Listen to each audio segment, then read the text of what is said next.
I knew this man was clinically dead. There was no doubt about it. I saw he had every monitor you could have. There was no heart rate. There was no breathing. He was blue. I felt for myself, I felt there was no pulse. And after it was over and he finally came back after several rounds of CPR, he looked down and he told me, he's like, I just want to say thank you, and I was like, well, that's kind of what they pay me for, but you're welcome. And he said, no, he goes, I don't think you understand. And he goes on to explain to me, he's like, I saw you. And I'm thinking, well, he saw me as I was wheeling the crash cart in because I was the first one in the room. And he's like, no. And he proceeded to tell me every single detail. And he was telling me things that were happening outside the room.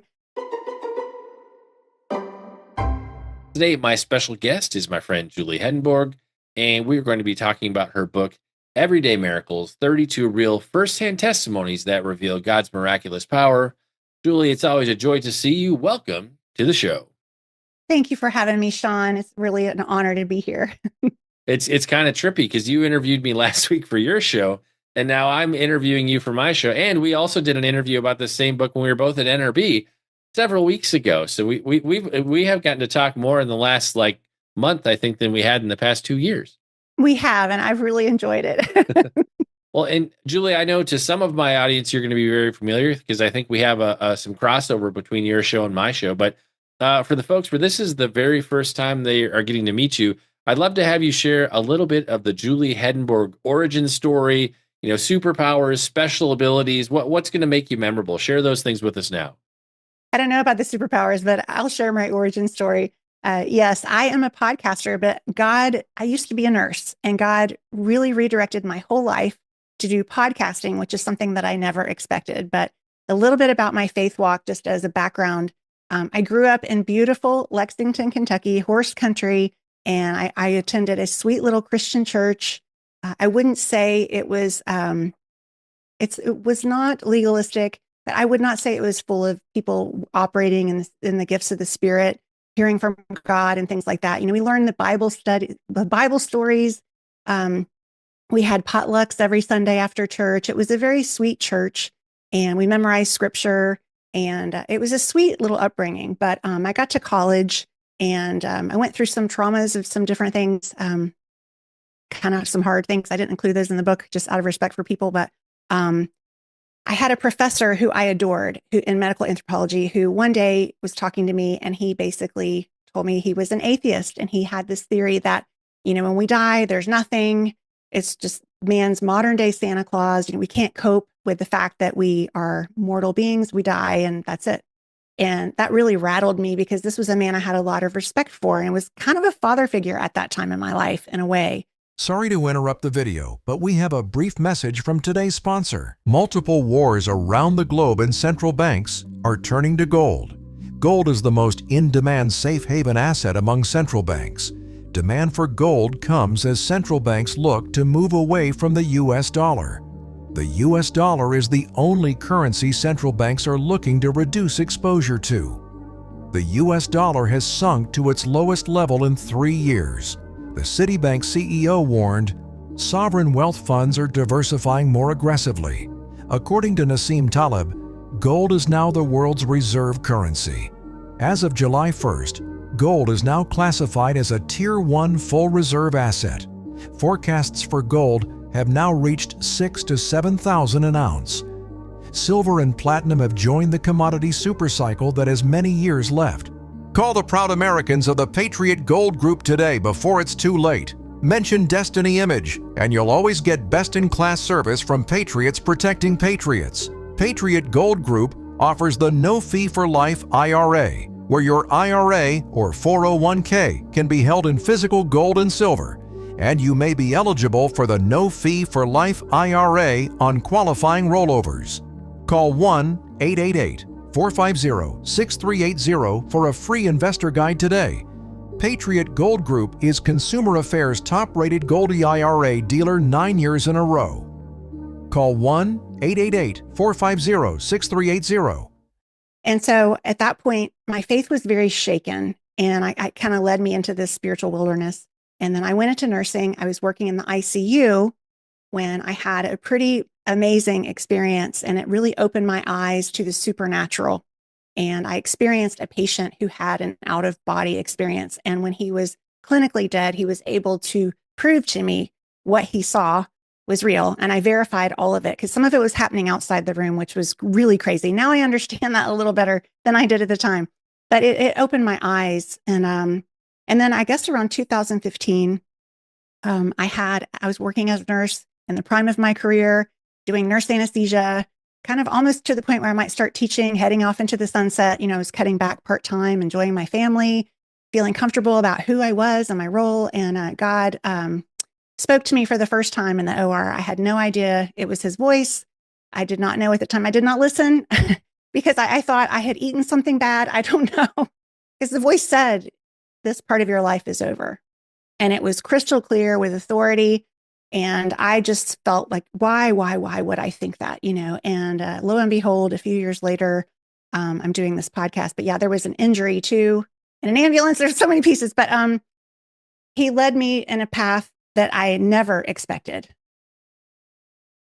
Yeah, I mean, what you referred to with your patient, I mean, that is kind of the ultimate shared death experience where the person is able to recount what was happening in the room where their body was, what loved ones are talking about in the waiting room. Like that's probably the biggest third party verifiable kind of circumstance we can have in a near death experience. I mean, a lot of people say that is the future of near death experience studies, is these sort of shared experiences, and especially what you just described. Like when you had that happen with that patient, like did you even have a grid for near death experiences at that point, or were you just like, what do I do with this? I'd heard some patients talk about like, oh, I saw the light, or I wanted, but we actually have physical bright lights, in the rooms. And I had heard people talk about it.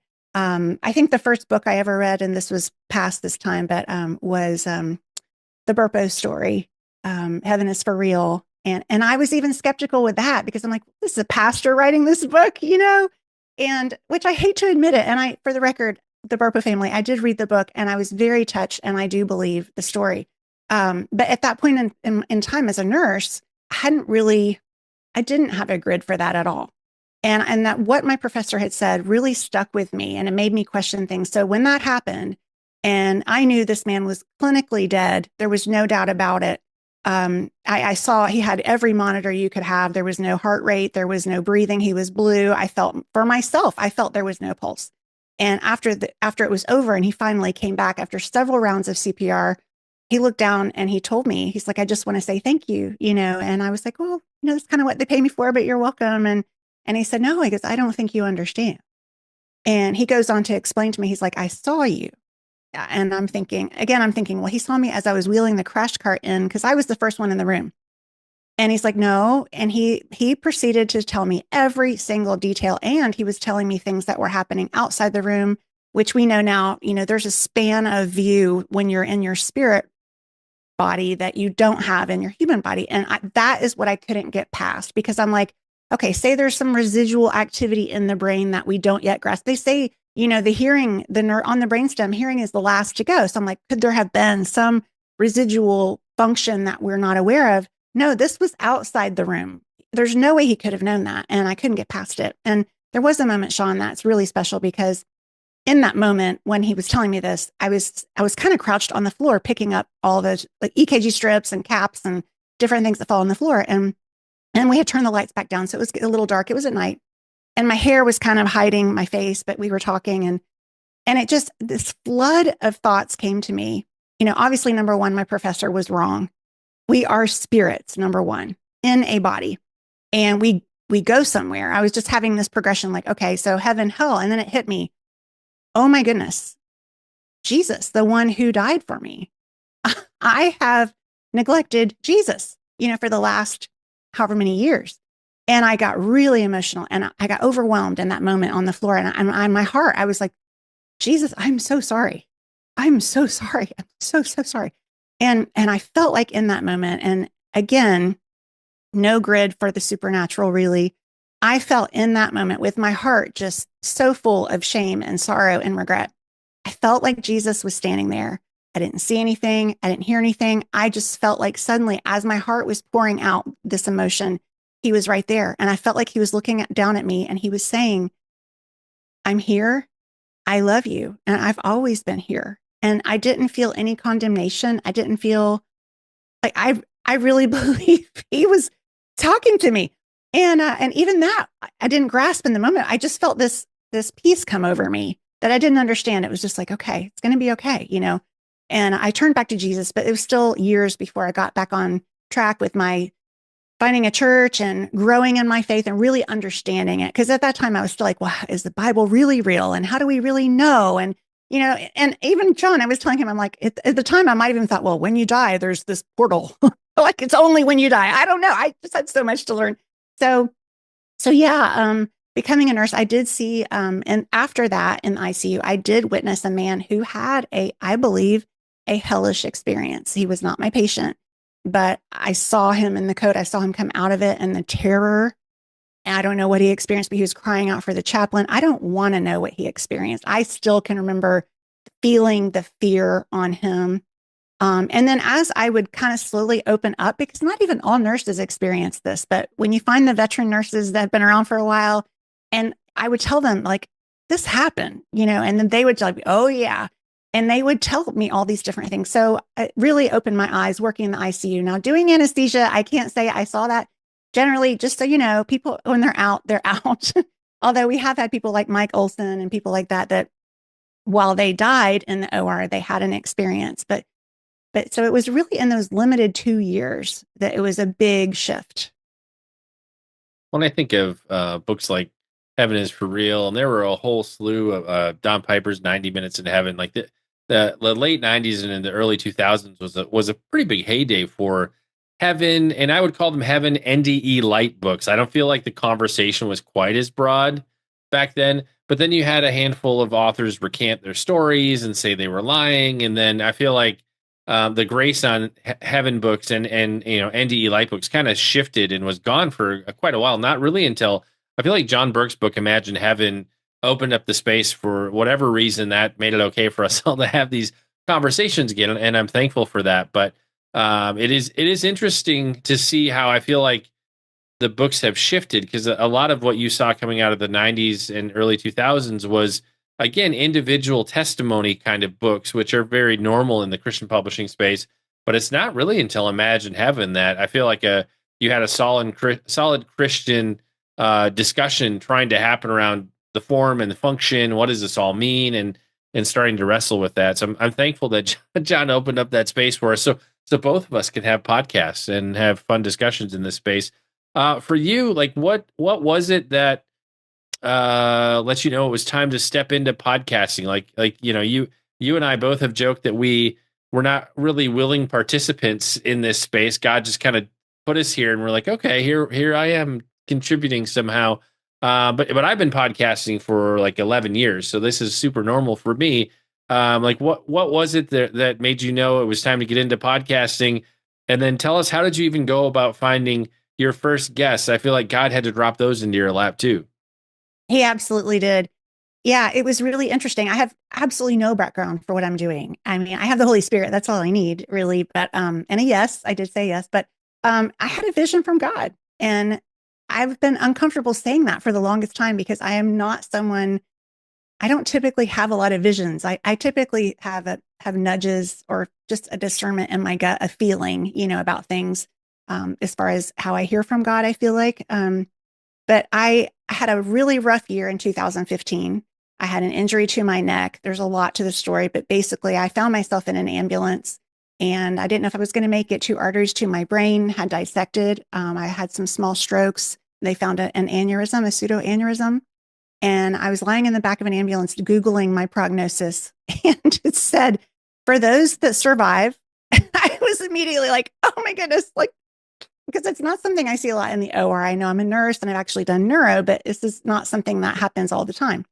So in the ambulance, I heard the paramedics speaking to one another, or the paramedic and the driver, and I heard the severity.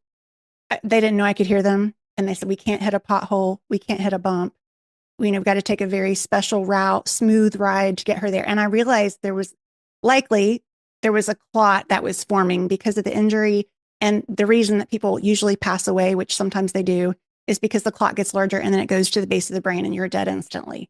And so in that moment, I cried out to God in the ambulance and I prayed a very dangerous prayer and I meant it. And I prayed to God. I said, Lord, please, I have a 5 and 7-year-old. My husband is younger than me by a couple of years, and we have a very beautiful family. So, Lord, I don't want to die. I don't want to leave my family. I'm not ready. I think in my spirit, man, I know salvation is by grace through faith. It's not about works, but I knew intuitively, like, there's more for me here. I'm not ready. Like, I just knew that. And I asked him, I said, Lord, please let me share you with one more person, just one more person. And I said, I didn't put this in the book, but I actually said, I'll take a Satanist, like anybody, give me whoever. And I meant it, Sean. I meant it. And that was 2015. Miraculously, I came out of the ICU after 3 days in intensive care. I survived. Obviously, I have no residual issues, which is a miracle. There are some people that have one of the 3 things that I had that have permanent nerve damage. They have a feeding tube. They're paralyzed partially. I mean, there are so many things that could have happened to me. And to come out of that unscathed, I just, it's not about earning it, or I just wanted to glorify him with the rest of my life in some way. My life changed in that moment. And when you have a moment where you think, I might be meeting Jesus right now, like, it is sobering and it will inspire you. The fact that I do public speaking right now is because I said that prayer. I don't actually like to do public speaking. But anyway, it took 3 years. There were lots of things I had to go through until I had the vision. But I had a beautiful career. I had 8 years of college to do anesthesia. I loved my job. But in that, after the injury happened, they told me I could come back to work at a certain point, they said, you could still technically have a stroke doing anesthesia. I'm like, I can't do this to this person. So I quit my job with the intention of going back. I didn't really know. I just felt like I knew God was redirecting me. I lost one of my best friends at the time. And then shortly after, a doctor told me, as I'm trying to heal, and a doctor told me, you're disabled for your job because I have chronic scoliosis I'm battling. I don't want to receive that. I'm battling scoliosis and it's pretty severe. It's about 66 degrees. So there were days where I couldn't feel my left leg at work. I would love doing the little kids and I would carry them. So there were physical issues, but hearing the doctor say you're disabled for that job, that is a really hard thing to hear, when you feel like you're in the prime of your life. And so all these things were happening. I was so angry at the person I felt was responsible for the treatment that I had on my neck that I felt caused the injury. And I knew I had to forgive. I just didn't know how. I felt like you almost left my children without a mom, and they were ignoring me. I just felt discarded. I lost my whole community of people in anesthesia that had on my baby showers. They knew my dating stories, and these were people I had been with for years. And so my life just fell upside down. And suddenly this beautiful job that I had where I was praying, walking through the corridors, praying with patients. I felt like God was using me there. I mean, it was a beautiful thing, but God had something better and I couldn't see it at that time. But it took me 3 years to get to a point where I knew God was doing something, obviously, and I knew he had protected me. I knew this was not from him and I knew he was going to use it. But I had many moments crying in my car where I was saying, Lord, Romans 8:28, like, seriously? How are you going to use this? And I wasn't mad at him. I was just frustrated. And I don't know. I just felt like so much was happening at once. And I was at this meeting in California, to answer your question finally. 2018, we were in California at a coaching event that my husband is really into business coaching. And I thought I was just there to kind of support my husband. And they had all these models on the wall about how to grow your business and like business funnels and different things. And one of the words on the wall was podcast. And I'm just there with him, again, crying out to the Lord, like, Lord, I know you're doing something. Show me. Am I not ready? Like, have I missed it? You're in that in between. It's so hard. And I saw the word podcast on the wall. I didn't even listen to podcasts, Sean. But it was something supernatural. When I saw that word, it was like a spotlight was on it. And even though there were words across the whole wall, that was the only word I saw. And I was like, oh my gosh, I'm supposed to start a podcast, because then it's not just my testimony. It's yours, Sean. And it's this person and that person. And And I knew. And we were doing a little breakout session. So my husband wasn't next to me. And I wanted to tell him, I was so excited. And I go to turn to find him in the room. And we're in this huge conference room in Santa Clara, California. And on the wall, there was a huge wall in the back of the conference room, blank wall. And as I turned, this is going to sound really strange, but this is what I saw. It was like an invisible hand had like a pencil or a piece of chalk. There was no color. There was no red curtains. There was no Ezekiel bones. Like, it was not dramatic.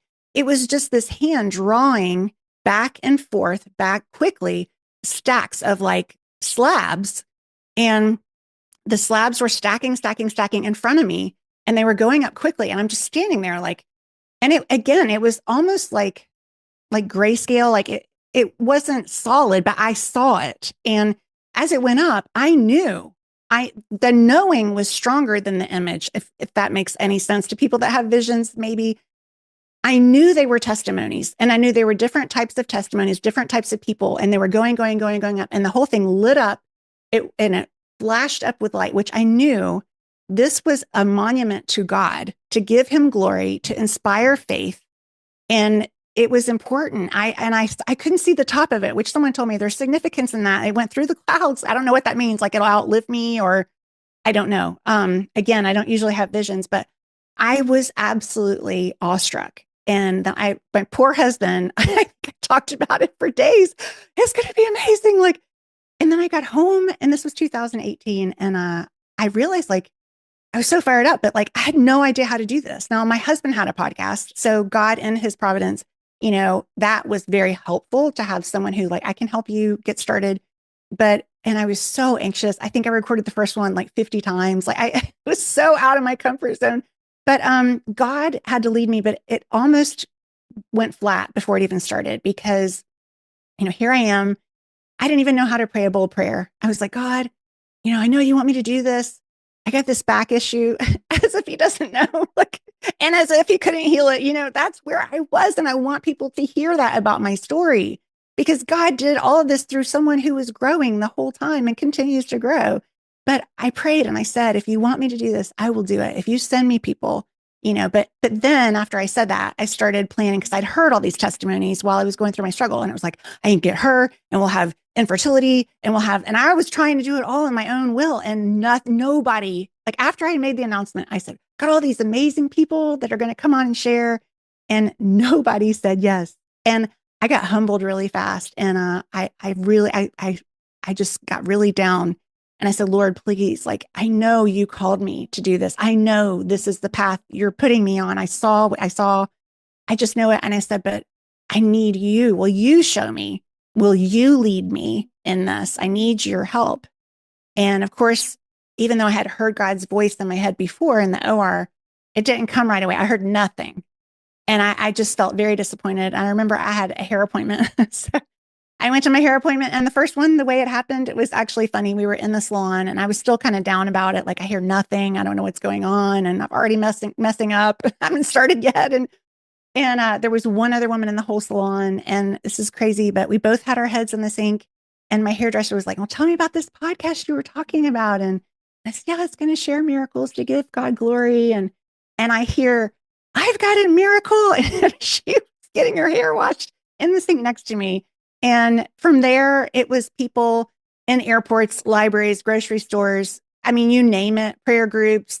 One time I was on a rock in Aruba, and because of my back, I do pray, and I know God can heal me now. And I believe he's going to at some point. I trust him completely with that. But she had a wound on her arm, and being a nurse, I identify things quickly, and she had a tattoo over it that said blessed, and it was the bullet hole was in the middle. And so here we are, both of us, because she has the hardware and I have my back, we're sitting out while everybody's on these slippery rocks. And she ended up being on my podcast, like, just random. And it was so neat in the beginning, Sean. Now I have more people through my website that I can interview. But in the beginning, I would pray and it would happen. And my husband even said, if I didn't see this, I wouldn't believe it. But it was so clear, perfectly timed. And the things he was sending me were so much better than what I was trying to do. And NDEs came up very quickly. I think within the first 10 episodes. And I was really thrown by that. So that was a whole nother level of trust. And you're right. Poor John Burke, I think he gets mentioned in every interview we've ever had, but he was the factor for you and for me. And I do feel like his book, I first went to YouVersion when I got that testimony, and I had prayed really hard because I got a demonic testimony and I wasn't ready for that one either. And I said, Lord, you're going to bring me something amazing. You're going to use it powerfully. And I just know, I'm going to know that I know. And like within 24 hours, I had my first NDE. And I felt like it was right from God. And I hadn't even heard it yet. And I thought, this is crazy. What am I doing? People are going to think I'm nuts, you know?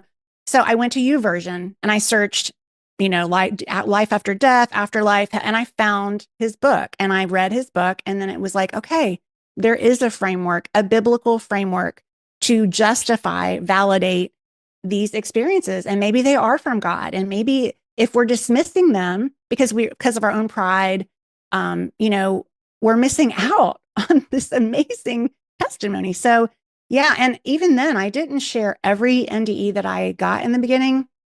It's the same with every other miracle story that I have. I always pray and I ask the Lord to lead me. And I haven't been perfect.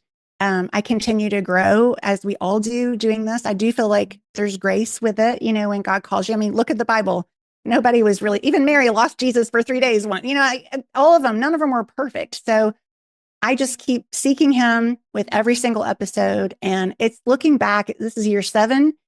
And it has just been the most amazing journey ever. And the irony, like, you know, after grieving the loss of my career, which I really loved, it was the only thing I felt like I did well in my whole life. And someone said to me who was working on my back, like, we might be able to get you back to work. Like, and I had this feeling of, no, you know, I don't want to get, and you know, this is not work for me. This is a calling. And, you know, I don't know. I've been so blessed. Number one, I'm learning who God really is for myself. And not to make it all about me, but like, I've been blown away. One day I will make a collage of my shock and awe faces because it would be hilarious. But yeah, God could really use anyone. And that's another thing I want people to see in the book is if God is calling them to step out, like I almost chickened out when I got back from that conference. And after being so sure that's what it was. But God will equip you. He will lead you and he can do more through you. You know, remember, it's him working through us. We're not the power source.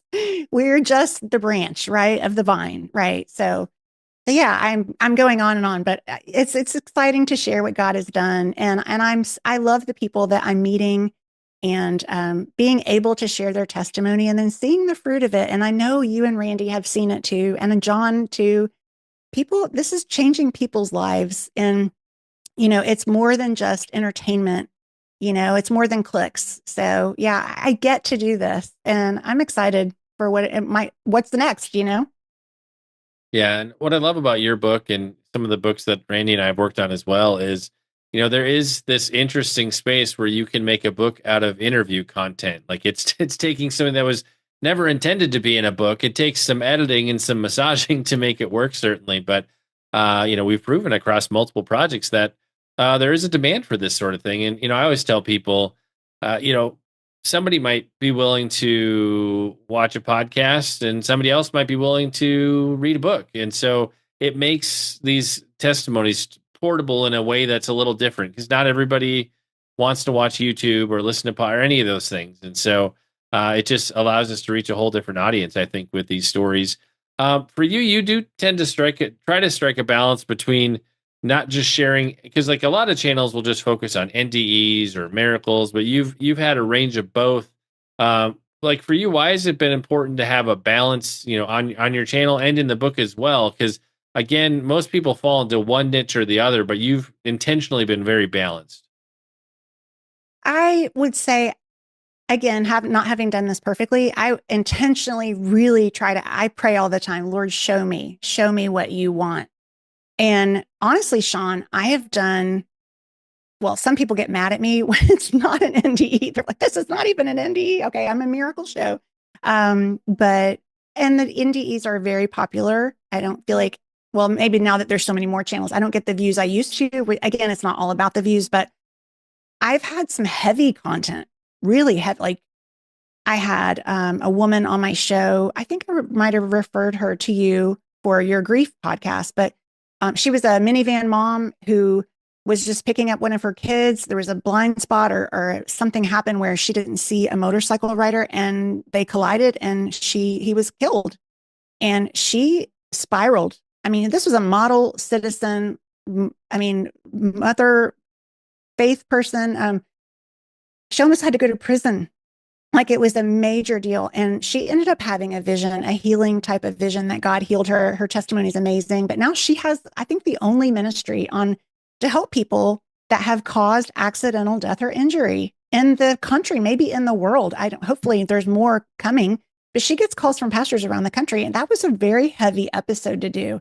I have another episode, Miracles of Comfort, and so many people. I had a woman who lost her son from a drug overdose and found him and had to go through a long journey of healing. It was very difficult. And she shared her testimony. Those are so challenging. But they're so needed. And I might get a less amount of feedback on those, but the feedback I get is like, oh my goodness, I needed this today. And so I really try to let him lead me. And I can't explain it. It's not like I hear his voice, this is the one, or, it's just their highlight. I feel like they stand out, or I'm like, yes, this needs to be heard. And so, yeah, there's a wide variety of topics, but I really do try to lean in. And I don't want to, the NDEs are amazing. They're amazing, but I don't want to get wrapped up. I just want to do what God wants me to do, and I do have some NDEs that I have booked right now. There's an NDE that I met of a woman through Misty. So again, I just felt a yes on that. So, and I'm usually pretty close, with my discernment. I feel occasionally I'll feel a little bit of a hesitancy and I don't know why. And all I can say is, and I want to give the person a reason. But sometimes I just feel like, ooh, I just don't know why this doesn't feel right. And if I ignore that every time, I regret it. Every time. I've just learned, like, it doesn't matter. I have to explain to the person. And it's really hard because it's a personal testimony, but I'll just say, I'm just feeling a pause on this for right now, So yeah, I really try to have discernment. I pray every day for discernment on these things. I take it very seriously because one day, Sean, we're going to stand before Jesus like everyone else. And I feel like there is a responsibility when you have a calling. And again, he's not a slave driver expecting us to be perfect, but I want to stand before him and I want him to say, well done, and I want to know that I have given him glory through what I have done. It's not about me. It's not even about the person, but, I hope on that day, I can live the rest of my life out, whatever's left, in a way that points people to Jesus.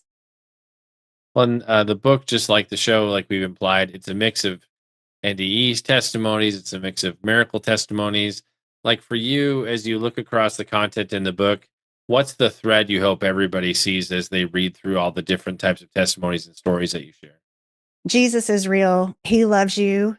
No matter what you've done. There's some people here that are in a very low spot. A woman who was trafficked on the floor, beaten, and she hears the voice of God and he loves her. He wants better for her. There's a man who was a drug dealer. There are different types of people, but the love of God, the heart of God comes through every single testimony. The power of prayer, the word of God is true. Darren Ham had a shared death experience and he was a total atheist in a process of a divorce, made fun of his wife for chasing the invisible man. And he comes out of this shared death experience and he admits the first thing he was a completely different person. And he said, I want to get a Bible. I have to get a Bible. He said the Bible was the only thing that gave him context for what he experienced. Suzanne Seymour, she's in the book. She talked about how the Bible was so important to her. So the Bible, prayer, God is real, redemption is available, healing is still happening, even though it may sound crazy for me to say that, as I still trust that mine is coming. And Sean, it might be on the other side of the veil. Regardless, I will be thrilled to do this for him. And I celebrate every single one of those. And it may look different for everybody. It may be gradual. It may be instant. It may I know a woman who was begging. She was praying for healing for 20 years, but God was healing through her. She was in a wheelchair and healing power was flowing through her. Yet here she is in a wheelchair and she was fine with that. She just kept believing. And after 20 years, she was able to get out of that wheelchair. So that was David Chotka's wife. So I really the biggest thing is I want people to see Jesus, the power, the love, the power of their prayers. It's funny that I sent you a book. I don't know if you remember, I sent a prayer with every book to people that were in the book. And I said, please pray these things. I'm getting emails for some of the exact things on that list. And it just like, oh, look at you, Jesus. Like one of them was to help them see you in a new way. I have heard that one so many times from believers that have been believers for a long time. Sometimes our faith gets stale for whatever reason. We go through trials and different things, and this will stir your faith. And if you can give this book to any person, it should inspire them. So. And as you look back, I know with my journey, I don't know how you interact with people who've, received miraculous healings or just miraculous circumstances that happen in their life, or people who've been to heaven and back or hell and back and not be shifted, just like being in the presence of these people, hearing their stories. For you, how has this experience of hosting the podcast and meeting all these people, how has that changed your faith when it comes to miracles, and how real is heaven? I feel like those must be off the charts compared to where they were when you started, at least to some degree. Oh, off the charts is a good word for it. Sometimes I think I have too much of a heaven mindset because, we are supposed to occupy. You think about the disciples when Jesus, ascended to the Father, and they're standing there just looking up, and the angels are like, guys, there's stuff to do. You can't just stand there and think about, be taken with him. But no, it has blown me away, Sean. I continue to be blown away. And I think in the beginning, it was so funny. I didn't realize I had God in a box, as John says. Again, John, poor John. Number one, it's completely opened my eyes. I feel like I continue to learn who God is. And I'll be honest with you, I think until we get to heaven, just because we've heard this from so many experiencers, we're not going to fully grasp who he is. I mean, the Bible is all we need here. We have everything we need. And we have the Holy Spirit, who's an advocate, a helper, and gives us that discernment that we need. But my eyes have just been so open, and the power of prayer, hearing these people talking about how they see the prayers in heaven. We have Gabe Perot, we have Jim Woodford. I feel like Randy. I can't remember which ones. They have seen the prayers. There's so many. I think all of them possibly, but I know Jim Woodford had the 6 contrails that he saw, and there were 6 people praying for him. Hearing those things. And, I know Dean, I think he saw angels being dispatched to prayer. It just lights your brain up like, oh my goodness, this is all true. This is all what the Bible says. And our prayer is so powerful. So it's inspired my prayer life. It's totally changed my prayer life. And I feel like I see ministry differently now.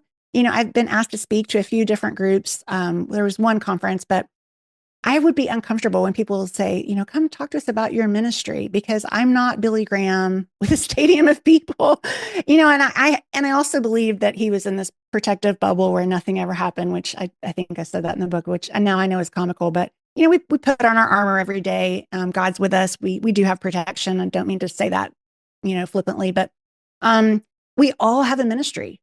And that's what I want people to see when they read the book is that, God, there's examples of God using people while they were in their pit.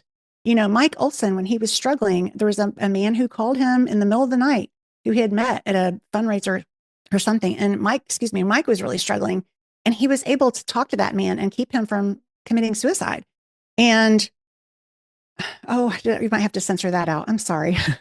I'll say that again. He was able to help him. He was able to stop harm that was potentially going to be self-induced. So, and Mike was at a low point when that happened. So that's another light bulb moment. I think you feel like when you're at this pit, God can't possibly use you. You're the one that needs help. But there's examples of that through the book. So we all have a ministry. I see God differently, and I see people differently, Sean. I think I used to, and I don't mean this in a negative connotation. I used to see people by their denomination, like, oh, she's my Church of God friend, or, oh, that's my Catholic friend, or, oh, that, down the street. And I didn't think, I don't know why. I guess I always grew up and I would hear people say that. And I don't see people like Heidi. She's just Heidi. I don't put labels on people like I used to. And I do think theology is important, but the heart of a person, even Jesus says that, like, it's what's in your heart it's more important than the name on your church, as far as denominations of Christianity goes. Hopefully you're in the right Christian church. But so I see people differently. I don't know. And I just see that we're all broken people that need Jesus. So those are a few of the ways that it has changed me. And there's a funny story. Sometimes my poor husband, he hears things he wouldn't hear from me because of the NDEs. Like, I'm having surgery on my foot Friday for this painful neuroma, and we didn't know I had that. And so we were at a gala, a benefit, and my foot hurt so bad. I was like, please pull the car around and just be, please, my foot is killing me. Can't walk. And he was like, oh, honey, come on. You can make it. So I had to walk to the car. We got in the car. I was so mad at him. And I was like, I'm just going to tell you this right now, because in your life review, you're going to see this moment. You're going to feel the pain of what I'm feeling right now, because I know this happens and I forgive you in advance.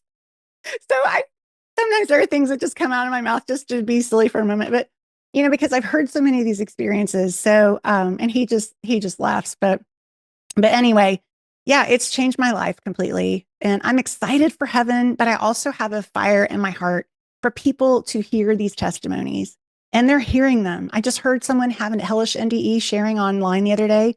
And he said at the beginning, I had seen the videos on YouTube of people who died, and they talked about Jesus, and I didn't listen. And it was like, oh, do you know that how amazing that is? We are doing his work, So, and now he is one. God gave him another chance. So maybe the video he saw on YouTube encouraged him to call out for Jesus and his experience. I don't know. But yeah, I could go on and on. It's just been really an amazing journey. Well, I think John Burke's ears must itch when we all do interviews, because we all talk about him or reference him as, somehow as a critical part of our journey. The majority of us who work in this space, and I don't know, like, I feel like as a guy who was thrust into the charismatic space unexpectedly, just in the midst of my career 10 years ago, miracles are one thing, but I feel like the NDEs stretch your theology and your worldview even further. Because we do have a precedent for miracles in the Bible, and I would argue, as I do in my new book, there's a precedent for NDEs even in the Bible. We do see those, especially with Jonah and the Apostle Paul. But just some of the stuff that you encounter in these NDE testimonies flies in the face of what we were raised, what we learned in church. You will be challenged on, like, how does somebody get to heaven? How does somebody get to hell? We have these very black and white and wooden ideas. And some of the people who share their testimony who end up in hell are not people we would have thought that would have ended up there. And there are other peoples who get pulled out of heaven because their grandma's been praying for them for multiple decades. And so, like, what do you do with that? We certainly don't want to go outside of what we read in the Bible and outside of, like, historic Orthodox Christian teaching. But I feel like the NDE space is going to challenge your worldview in a good way. But I feel like God's grace is so much more vibrant, and it is a lot bigger than I realized. Like, God loves us so much. He's trying to give us every opportunity to turn to him for as long as we are able to turn to him.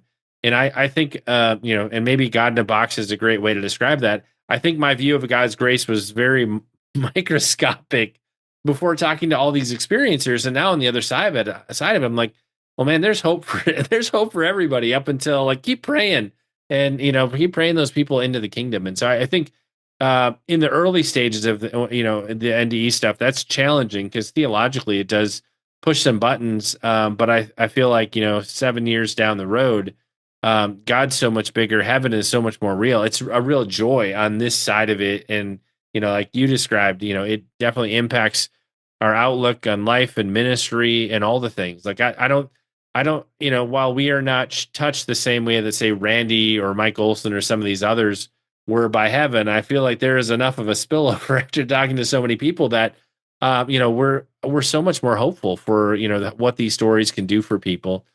Julie, in terms of people connecting with you, finding out more about the book, your podcast, all the things, where do we best discover you on the web? everydaymiraclespodcast.com. And my email is simply everydaymiraclespodcast@gmail.com. But yes, and the book is on Amazon. Yeah. Well, the book is definitely available wherever great books are sold. We'll make it easy like we do with every episode. We'll have links in the description and show notes to Julie's website, as well as links to where you can pick up your very own copy of her new book. It's time to bring this episode of the Sean Tabbitt Show to a close. Many thanks for being a part of my conversation with Julie Hedenborg. Once again, our book today was Everyday Miracles, 32 real firsthand testimonies that reveal God's miraculous power. And Julie, I want to say thank you so much for sharing with us today. It's been an honor and a pleasure to finally have you on the show. It's been great. Thanks. I've really enjoyed it, Sean.